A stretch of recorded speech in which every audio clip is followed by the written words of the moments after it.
Sri Gurubhyo Namaha. In the fifth part of Mahalayam, question and answers, today we will see some more interesting aspects as per Dharma Shastra with respect to Mahalayam. Tridandina ekadandino va yater Mahalaya Shraddham dvadashyameva parvana vidhanena kuryat na tithyantare.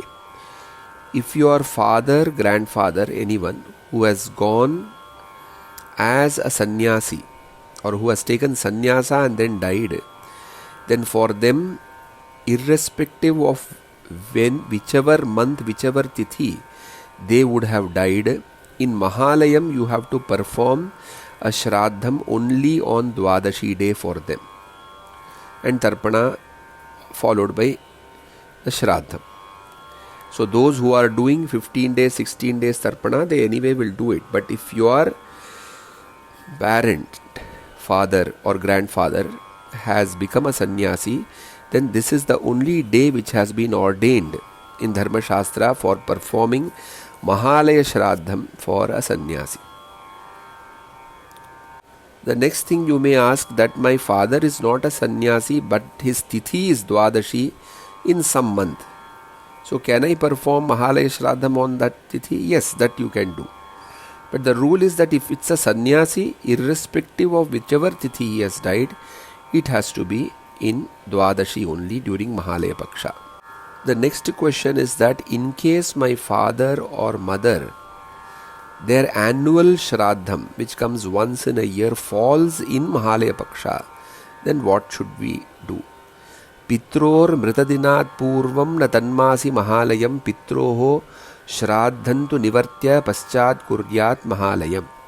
If your father or mother Shraddham comes in Mahalaya Paksha, then you should not do Mahalaya Shraddham before performing the annual Shraddham. First finish the annual Shraddham and then perform the Mahalaya Shraddham.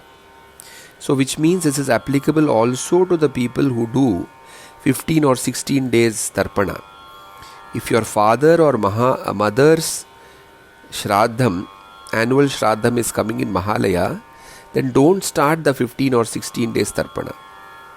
First finish the Shraddham of your parents, annual Shraddham, then only you are allowed to do Mahalayam.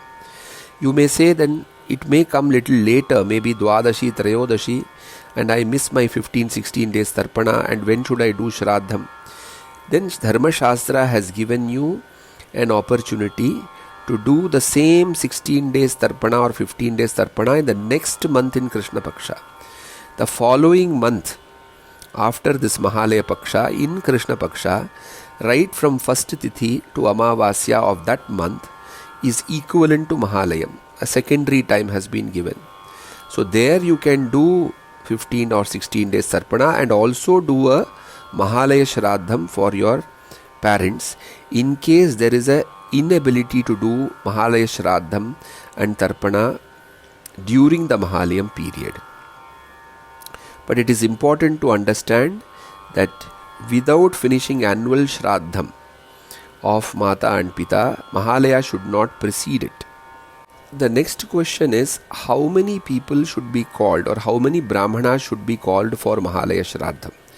Kindly note this down with a pen or paper. There should be a total of 6 Brahmanas who should be called for Mahalaya Shraddham. The first one is Dhururuchi Vishvedeva.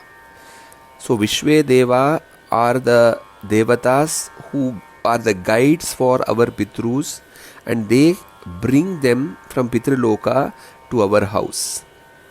So these are the divine messengers of Pitruloka who get the parents here to our house for performance of the Shraddham. So this Vishvedeva are very important and they occupy the first place. And therefore one Brahmana is representing Dhururuchi Vishvedeva, and the invocation has to be done for him first. The number 2 Brahmana represents our Pitru Pitamaha Prapitamaha, which means your father, his father and his father. The third Brahmana represents Matru Pitamahi Prapitamahi, which means your mother, her mother-in-law and her mother-in-law. The fourth Brahmana represents Mata Mahavarga, which means your mother's father side 3 people, and mother's side 3 people. So one Brahmana represents mother's father's side and mother's side. Only one Brahmana. That is 4th number. 5th number is Karunika Pitru Varga. So this Karunika is a speciality because all the relatives who are deceased, whom you don't directly offer any Shraddham or Tarpana, Mahalaya, even they come to receive Shraddham and Tarpana. Who are these relatives, Karunika Pitrus, to whom you can offer Tarpana? This I will explain to you in the next audio. So please subscribe the channel and wait for the next audio. This is the 5th Brahmana. The 6th Brahmana is representing Mahavishnu, who is called as Shraddha Samrakshaka Mahavishnu, protector of the Shraddha. So therefore such 6 Brahmanas should be there. Now I will tell you which directions each of them should face during the Shraddha when they come to your house and sit. So the Vishvedeva should face the east direction and sit. Mahavishnu should face the west direction and sit. While Brahmana number 2 to 5, the 4 Brahmanas which are there, they should face the north and sit. There is a possibility that sometimes these Brahmanas don't come. The desired number, what to do? Is there anyone who is replaceable or non-replaceable? Yes, let us say instead of 6, 5 come. Then instead of Mahavishnu Brahmana, you either keep a Shalagrama Vishnu photo or an idol of Vishnu, and that will become the Mahavishnu. Now let us say not 5, only 4 have come. Then in this case you would have to combine the number 2 and number 3, which means your father's side and mother's side together in one Brahmana. But these 4 are the minimum required. You cannot reduce any other. In any which case, if your mother's father or mother, they are alive, then the 4th number, Mata Mahavarga, which is your mother's father and mother's side, anyway there is no invocation. So that Brahmana is not needed in case your mother's father and mother's side people are alive. So this is how Mahalaya should be done with 6 Brahmanas. Now in Tarpana, usually in Amavasya, as per our Sampradaya, we either use a single kurcha to do the Tarpana or 2 kurchas to do the Tarpana.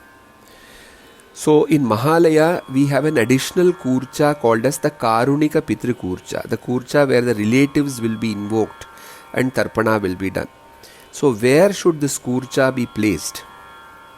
So in case you in Amavasya Tarpana are performing the Tarpana for your parents with single kurcha, then just below that kurcha you have to keep the Karunika Pitru Kurcha with some distance or gap.